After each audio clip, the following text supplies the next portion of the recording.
Six Google ad nightmares that Reddit hates. I'm going to talk about six things that most Redditors talk about when it comes to Google Ads. And I'm actually going to talk about solutions to each one of those problems. Now, if you stick to the end, I've actually got a really cool free resource for you that will actually help you with number five. So make sure you stick around. So number one, which was really interesting, is the complexity of user interface. A lot of people are just really struggling with the new UI and where things are.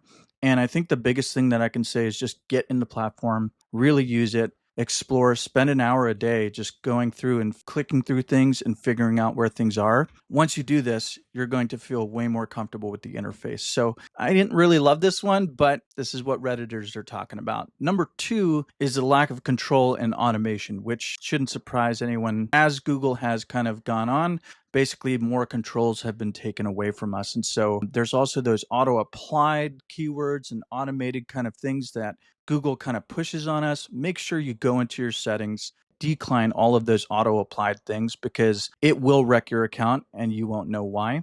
The third thing is Google Ads representatives. So these people are basically salespeople that Google hires. And so the reality is they are basically paid if you continue to spend more and more. I would pretty much ask these Google ad representatives when you get on a call with them, ask them, hey, when's the last time that you specifically ran an account? What's your experience? And then you'll actually be able to see what their level of expertise is, and then kind of just like filter through and make sure that all of the advice that they're giving, make sure you don't just go ahead and do that. You filter it by true experts' advice. The fourth thing here is negative keyword management. So a lot of people are struggling with basically negating out negatives, and people are getting a lot of irrelevant searches. So there's two fixes to this. One, make sure your conversion tracking is in place and solid. So if you give it a really good input, then Google will know where to go. So that's one of the mistakes that people make. And the other thing is using a script to kind of help with negating out your keywords. And so I've got two specific scripts that will help you do that, and it can run every single hour. So make sure you check the link here to check it out.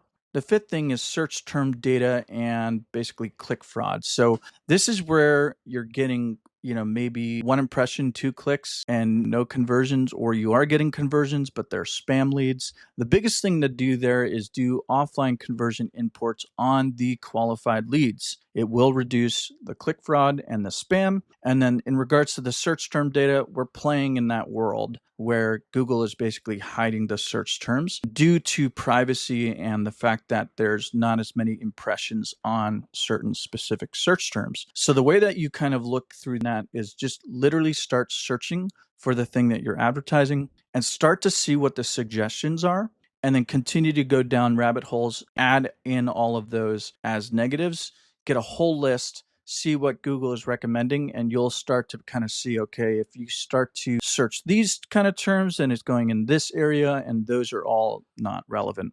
And so that can really help. The third thing to do when it comes to search term data is just expand the window of time that you're looking at. You'll see more search term data. The sixth thing is budget recommendations and performance pressure. So when it comes to Google Ads and the campaigns, oftentimes it will say limited by budget.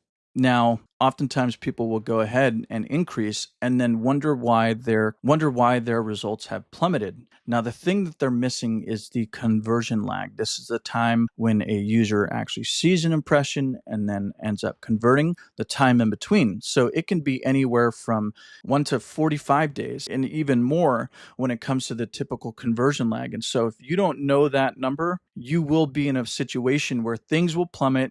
You'll revert back, you'll get scared. And so knowing the conversion lag will basically help you understand, okay, this is when I need to assess again. Because what Google is doing is bringing in a bunch of new users and they haven't converted yet. And so make sure that you understand your conversion lag.